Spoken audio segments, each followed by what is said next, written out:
Hey guys, Nick here. Today, let's explore the importance of practice sketching and trying different lettering styles.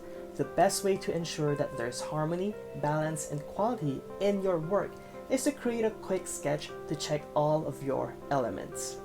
We will test different style combinations for our lettering hierarchy to see whether our choices will go well together or not before we create our final piece.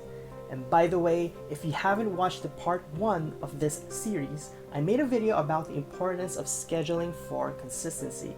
The link is in the description below. For today, we'll be using the Lettering Creators Kit again to practice our lettering composition. We'll use the composition sketchpad and the lettering style deck. You'll see later how this process can level up your lettering output and how easy it is to do with this kit. Here we have the composition sketchpad. It has 35 pre-composed layout guides, one for each of the lettering prompts included in this kit. Practicing on this pad first will help you avoid the common mistakes and ruin your final lettering artwork. It also has guide markers on the edge, which will help you recreate this layout on your final paper. I'll get into this in the next video. Another item we'll be using is the lettering style deck. This deck contains 36 style swatches for us to easily mix and match lettering styles and see which ones will work best for our composition. Now let me show you the steps. Step number 1 is to observe the layout's hierarchy.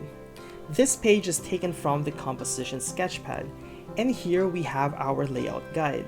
There are 5 words in this quote, 3 of them are emphasized and the rest will be for support.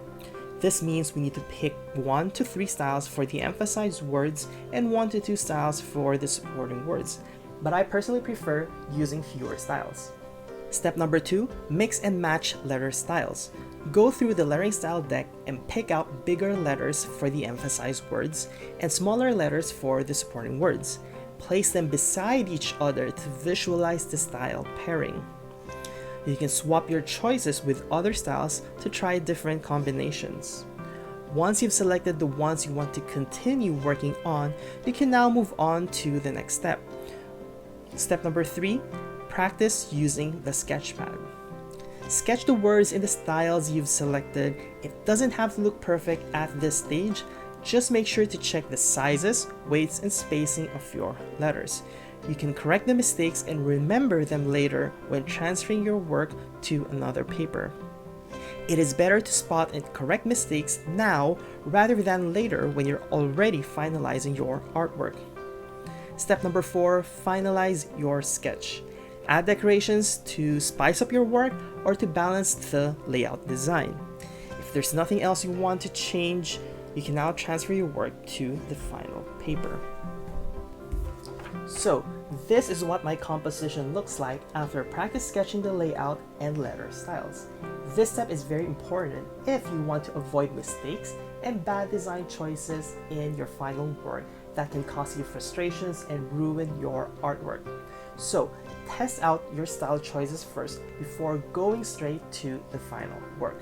Let me know in the comments if you have any questions. The next tutorial is on recreating your practice sketch exactly to your final artwork. If you want to purchase the Lettering Creators Kit, the links are in the description below. So practice your sketch first and don't be afraid to try new style combinations. I'll see you in the next one.